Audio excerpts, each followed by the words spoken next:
ನನ್ ಮೇಲೆ ಆಣೆ ಮಾಡಿ ಹೇಳು, ನೀನ್ ನನ್ನ ಬಿಟ್ಟು ಇನ್ ಯಾರನ್ನೂ ಪ್ರೀತಿಸ್ತಾ ಇಲ್ಲ ಅಂತ. ಇಡು ಆಣೆ. ಹೌದಾ? ಏಯ್ ಏನದು ತಲೆ ಮೇಲೆ? ಎಣ್ಣೆ ಆಗಿದೆ ನಿನ್ ತಲೆ ಮೇಲೆ, ನೋಡೋ ತುಂಬಾ ಎಣ್ಣೆ ಐತೆ. ಇವಾಗ ನಿನ್ ತಲೆ ಮೇಲೆ ಕೈ ಇಕ್ಕಿದ್ರೆ ನನ್ ಕೈ ಗಲೀಜಾಗತ್ತೆ, ಆಮೇಲೆ ಜೋಬೊಳಗೆ ಹಿಡ್ಕೊಂಡ್ರೆ ಜೋಬು ಗಲೀಜಾಗತ್ತೆ. ನಾನು ಹೆಂಗ್ ತೊಳಿಲಿ? ನಾಟಕ ಮಾಡ್ತಿದ್ದೆ ನೀನು.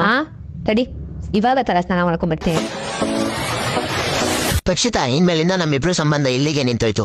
ಪರವಾಗಿಲ್ಲ, ನೀನ್ ಏನ್ ಬೇಕಾದ್ರೂ ಅನ್ಕೋ, ಇವತ್ತಿನ ಅನಿಫೋನ್ ಮಾಡಬಾರ್ದು. ಪವಿತ್ರ, ಹೇಳ್ತಾ ಇದೀನಿ ಕೇಳು, ನೀನ್ ಏನ್ ಗಿಫ್ಟ್ ಕೊಟ್ಟಿದೆ ಎಲ್ಲ ನಾನು ನಿನ್ ವಾಪಸ್ ಕೊಡ್ತೀನಿ. ಇನ್ಮೇಲಿಂದ ನೀನ್ ಅನಿಫೋನ್ ಮಾಡ್ಬಾರ್ದು, ನಂದು ನಿಂದ ಏನಿಲ್ಲ. ಕಾಜಲ್ ಕೇಳಿಸ್ಕೋ, ಪ್ರಿಯಾಂಕಾ ಕೇಳಿಲಿ, ಅರ್ಪಿತಾ, ಕವನ ಮ್ಯಾಮ್, ಚಂದನಾಂಟಿ, ಇನ್ಮೇಲೆ ಏನೂ ಇಲ್ಲ ನಮ್ದು. ಸರಿ, ಇವಾಗ ಆಣೆ ಮಾಡು. ನಿನ್ ಮೇಲೆ ಆನೆ ಚಿನ್ನ, ನಿನ್ನ ಬಿಟ್ಟು ಇನ್ಯಾರನ್ನೂ ಕೂಡ ನಾನು ಪ್ರೀತಿ ಮಾಡಿಲ್ಲ, ಇಷ್ಟನೂ ಪಟ್ಟಿಲ್ಲ. ಅದೇನಿದ್ರು ಮೊದಲಿತ್ತು, ಇವಾಗಿಲ್ಲ ಚಿನ್ನ, ಇವಾಗಿಲ್ಲ ನಿಜ. ಅದ್ರಲ್ಲೂ ನೀನ್ ಬೇರೆ ಆನೆ ಮಾಡು ಅನ್ಕೊಂಡು ತುಂಬಾ ಬೇಜಾರ್ ಮಾಡ್ತೇನೆ ನನ್ಗೆ. ಅಯ್ಯೋ ಸಾರಿ ಬೇಬಿ. ಚಿನ್ನ, ಇಲ್ಲಿ ಈ ಕೆಟ್ಟ ಪ್ರಪಂಚದಲ್ಲಿ ನೀನ್ ಒಳ್ಳೆ ಸ್ವರ್ಗ ತೋರಿಸ್ತೀನಿ ಬಾ.